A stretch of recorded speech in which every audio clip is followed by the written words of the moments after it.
Hello again, my friends, and welcome to another episode of The Sleepy Seas. I'm a British voice actor, and I'm here to tell you a story to help you get to sleep. Before we begin, take a moment to settle in. And if you're ready, this is the story of a sailor in medieval England.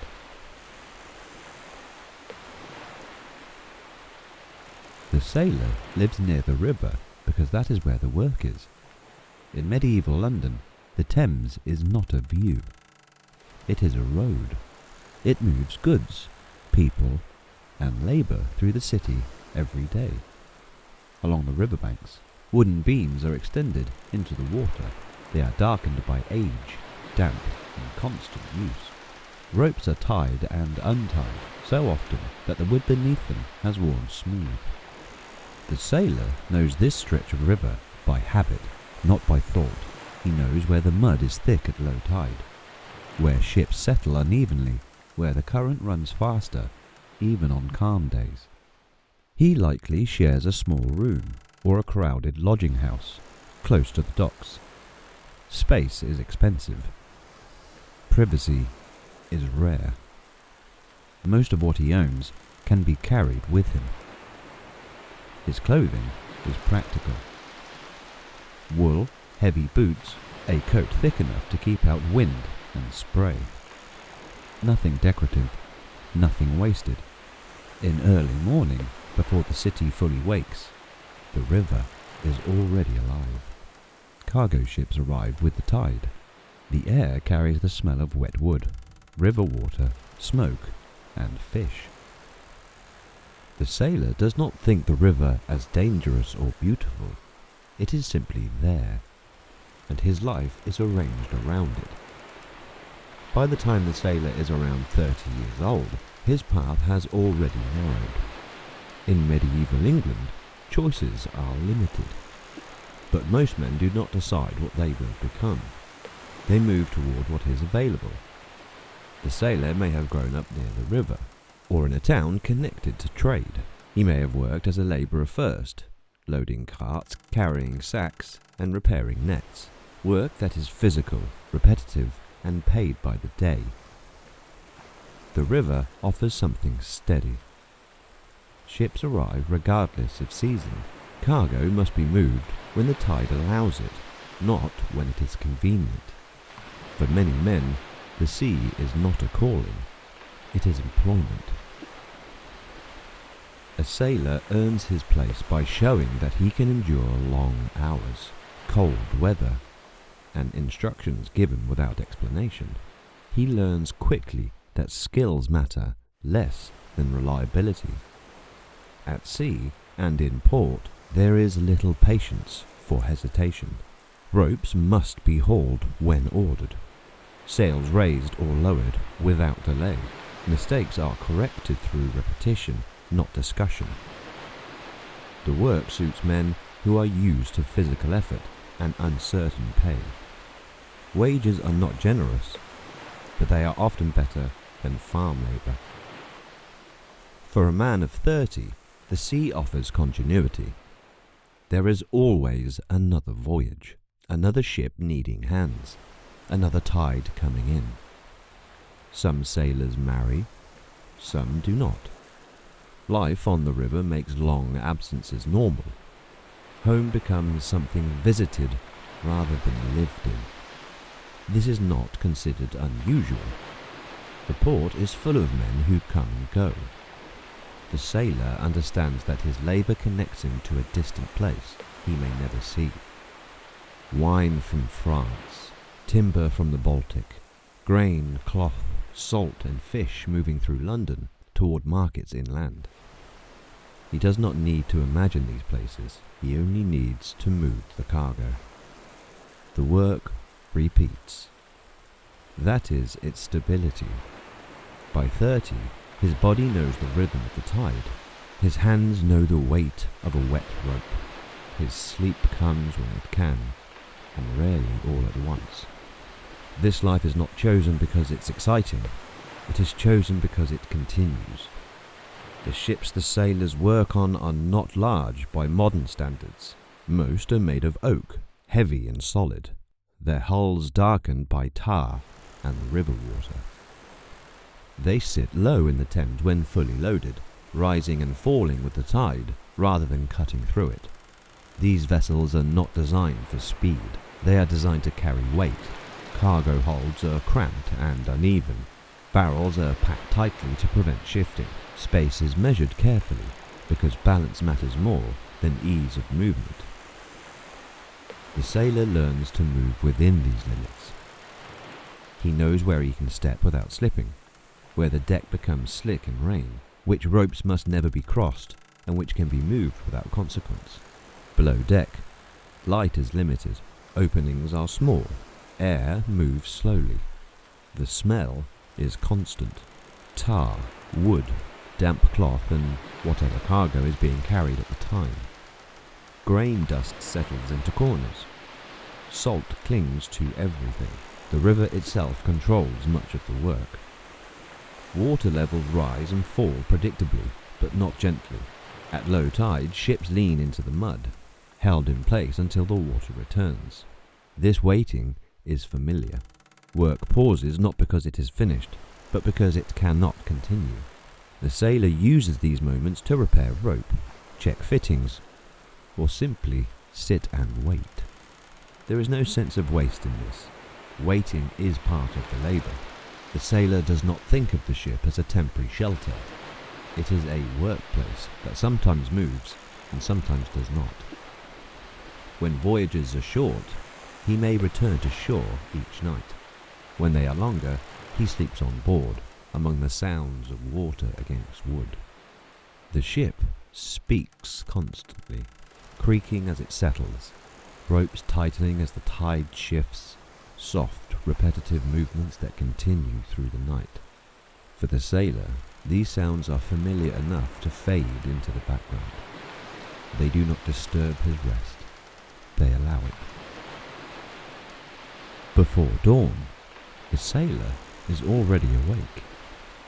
Not because he wishes to be, but because ships move with tide and light, not preference. In the late 14th century, Bristol is one of England's busiest ports, not as vast as London, but wealthy, ambitious, and hungry for trade. Ships come and go along the River Avon, carrying wool, tin, salted fish, wine, and occasionally spices that have travelled through half the known world. The sailor works aboard a small merchant cog. A cog is a broad and round-bellied ship, built for cargo more than elegance, one mast and a single square sail with high wooden sides. The deck smells constantly of wet rope, tar, and old seawater. Beneath it lies the hold, dark and cramped, packed with barrels and bales. His work is physical. He coils rope as thick as his wrist. He scrubs the deck with sand and seawater. He patches torn sailcloth with heavy needle and waxed thread. He helps load cargo, sacks of wool that scratch the skin, barrels of wine that must be rolled carefully down planks, crates of salted herring sealed with pitch. There are no cranes. Everything is lifted by hand, by pulley, by coordinated shouting. When the tide is right, the ship leaves the harbour, the sail snaps in the wind. The deck tilts slightly beneath the sailor's boots. At sea, his labour changes, but does not lessen. He adjusts the sail when the wind shifts. He bails water if waves crest over the side. He keeps watch at night when assigned, scanning the dark for shoreline, reef or distant sail. Navigation in his time is simple. There are no compasses on every vessel yet. Some captains may own them. Many rely instead on coastline familiarity, stars, and experience. Most trade voyages remain close to shore. It is safer that way. In summer, this can mean long hours under bright sky. In winter, cold fingers and shortened daylight. Rain soaks wool clothing quickly. Once wet, it rarely fully dries. His hands are rough. calloused from rope burn, scarred from splinters, cracked from salt. He earns perhaps 5 or 6 pence a day when at sea, if paid fairly. Sometimes wages are delayed, sometimes part of his earnings come in the form of food and lodging. For comparison, a skilled craftsman ashore might earn slightly more, but the sailor has opportunity for something others do not: travel and the possibility of profit if the voyage succeeds. Risk is constant: storm, illness, piracy, shipwreck. And yet, most days are not dramatic. Most days are labour, repetition, maintenance. He learns to read wind from the feel against his cheek. He learns the weight of the rope by instinct. He learns which creaks in the hull are normal and which signal danger. When the ship returns to port, work does not stop. Cargo must be unloaded, ropes dried, sails repaired, and the hull scraped of barnacles. Only then, sometimes after days of this, does he have true rest, and even that rest depends on coin. Payment for the sailor in the late 14th century is rarely simple. In theory, he earns a daily wage when the ship is under contract. 5 or 6 pence is typical for an experienced hand. A younger deck boy might earn half that. A master or ship's captain earns considerably more, but wages are often delayed until the voyage is complete. If the ship sinks, wages may sink with it. Some voyages include a small share of profit. If cloth sells well in Bordeaux, or wine fetches a good price in Bristol, he may return with a little extra coin. Not wealth, but enough to matter. Still, coin is not what fills most of his days. Food does. At sea, food must keep. There are no fresh vegetables after the first few days. No soft bread once it moulds. No milk. Instead he eats hard ship's biscuit, a dense dry bread baked twice to remove moisture. It is so hard it must be often dipped in ale or water to soften it. Salted beef or pork, heavily cured, tough, sometimes rank by the end of a long voyage. Dried peas or beans, boiled into thick stew. Salted fish, herring most commonly. Cheese when available. On the first days after leaving port, there may be fresh bread, onions or apples. These are eaten quickly before they spoil. Water is stored in barrels. It does not stay fresh for long. Ale is often safer to drink than water. Even weak ale contains alcohol that helps preserve it. So the sailor drinks ale daily, not to become drunk, but because it is reliable. Wine may be aboard if cargo permits, but that is not for ordinary consumption. Meals are simple. There is no dining room, no tablecloth. Men sit where they can, bowls in hand, eating from common pots. Food is fuel. It is rarely pleasure. Yet hunger sharpens appreciation. After long hours hauling sail in cold wind, even salted pork tastes satisfying. On board, hierarchy is clear.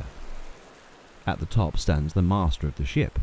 Below him, the mate. Then experienced sailors. Then apprentices and boys. Orders are given loudly and obeyed quickly. There is no democracy at sea. Mistakes can cost lives. Punishments exist. A lazy sailor may lose pay.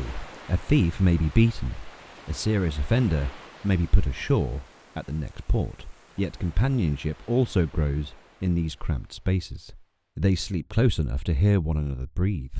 They share stories in the dim glow of lantern light. Stories of storms survived, of ports visited, of strange foods eaten in foreign towns, of women left behind in Bristol. They play simple games with carved bone dice. They sing. Sea shanties in this period are not yet formalized as later centuries will know them, but work songs exist. Rhythmic chants to pull rope together, repeated lines to keep timing steady. Superstitions shape their world.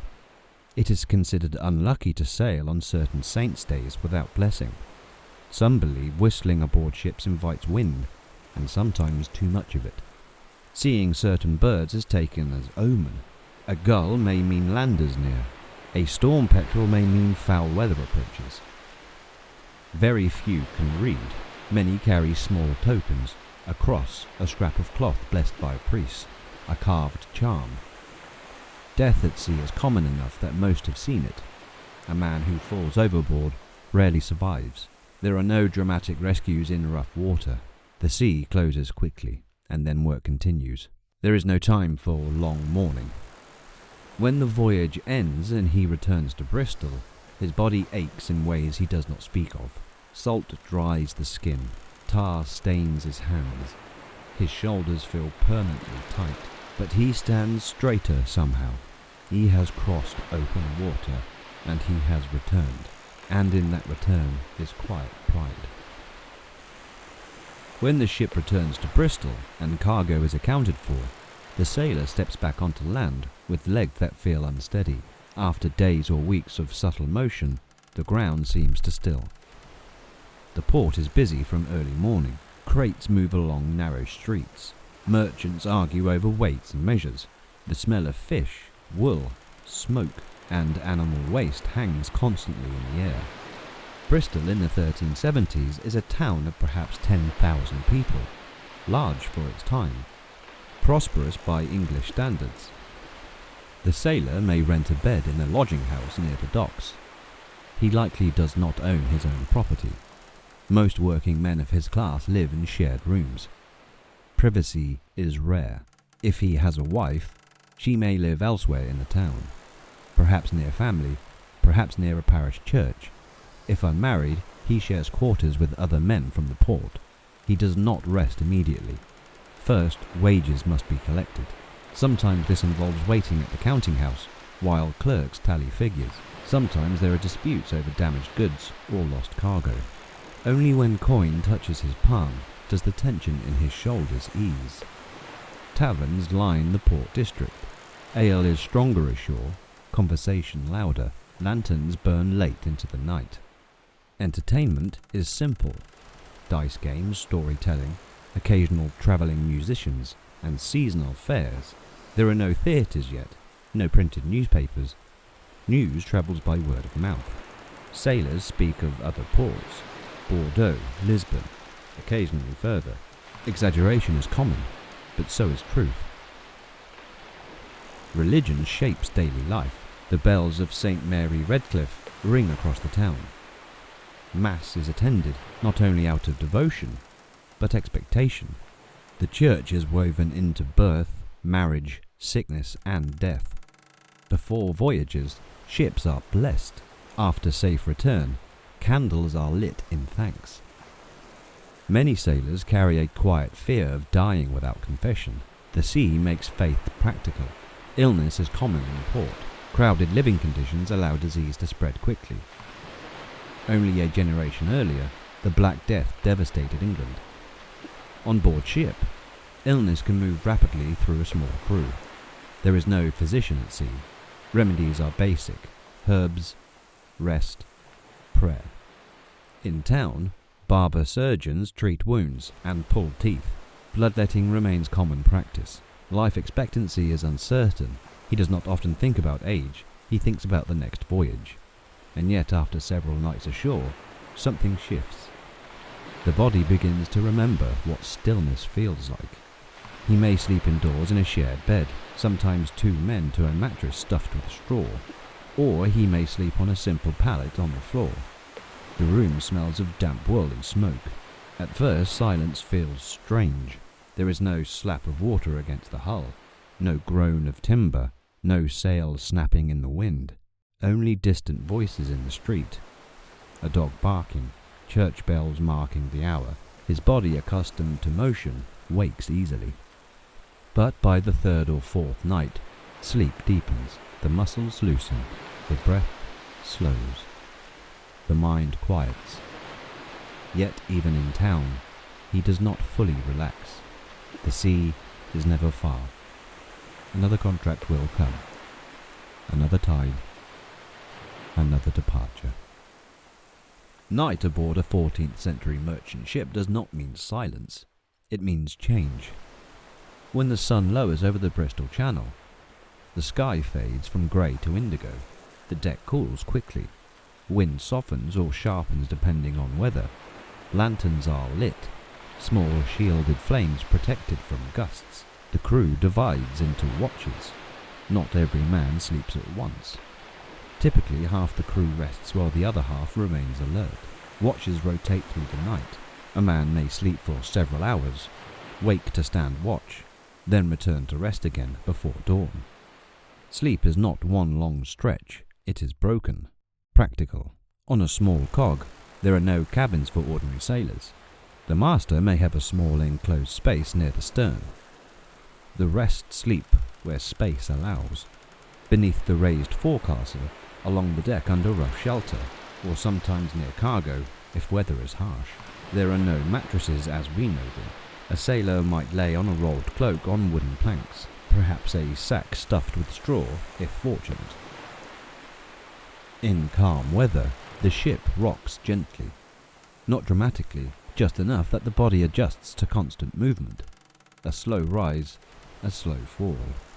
The first nights a man ever spends at sea can be restless. But by his 30th year, the sailor's body understands this rhythm instinctively. The creak of timbers is not alarming, it is familiar.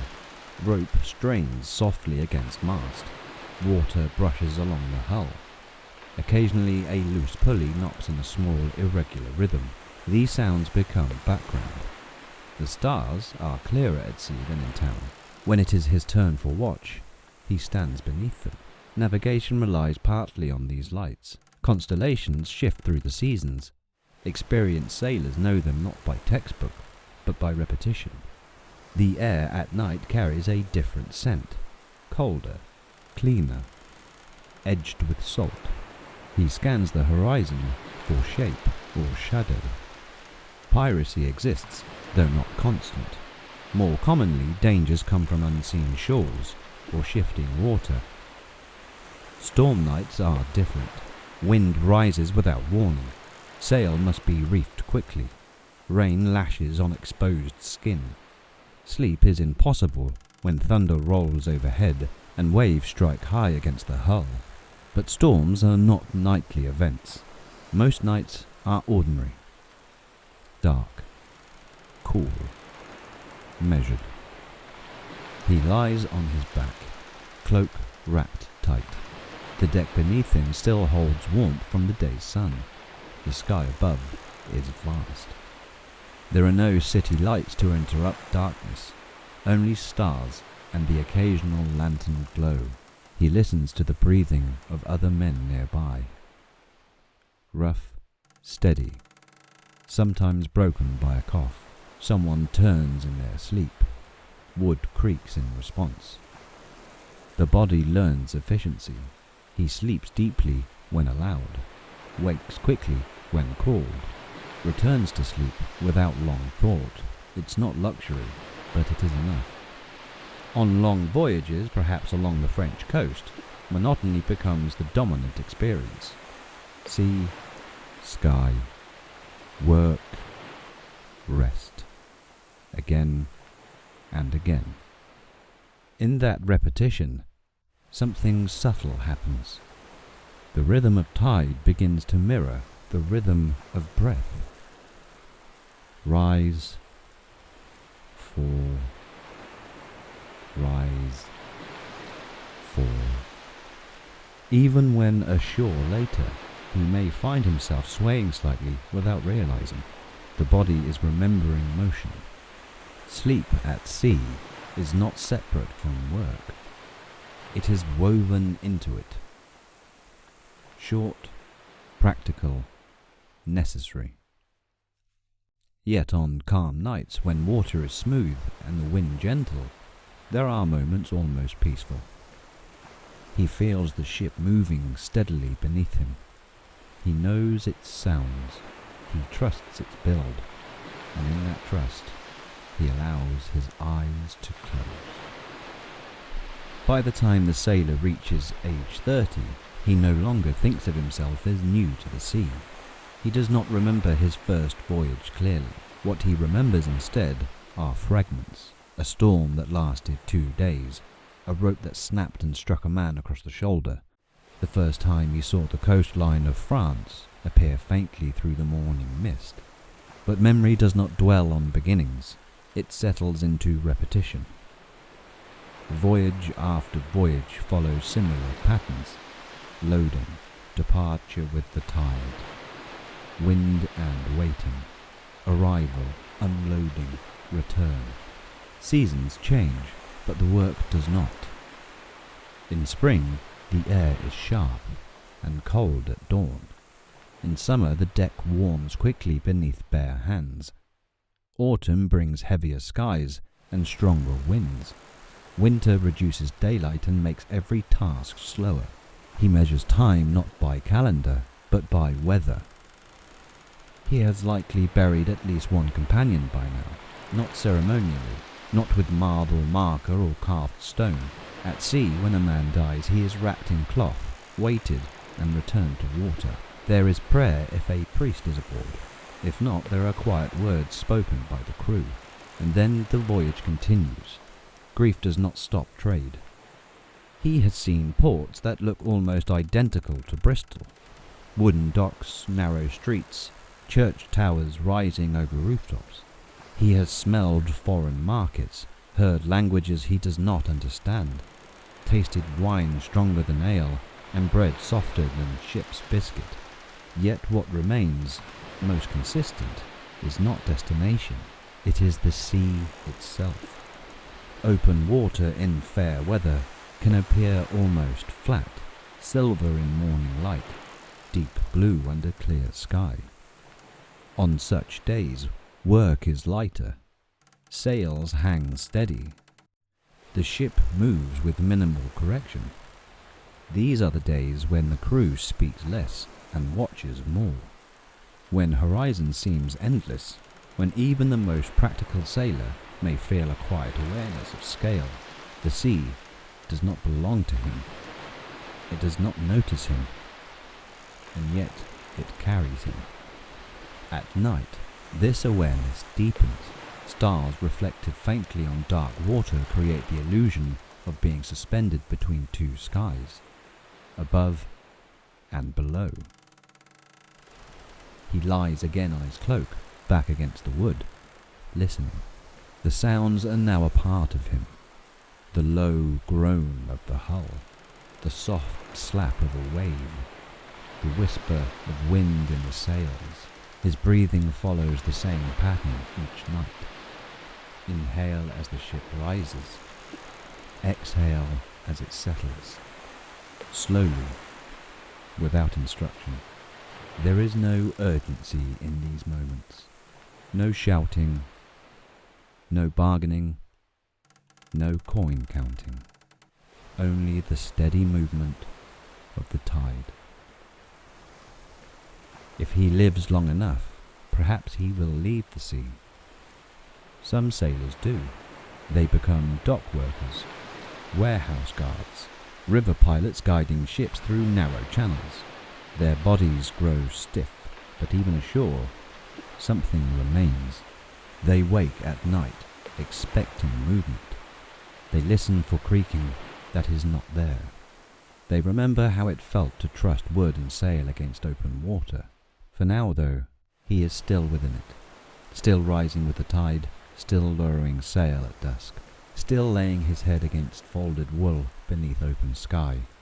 There is no grand conclusion to his life, no battle won, no fortune secured, only years of labour, years of motion, years of rest taken in fragments, and yet within that repetition there is a quiet dignity.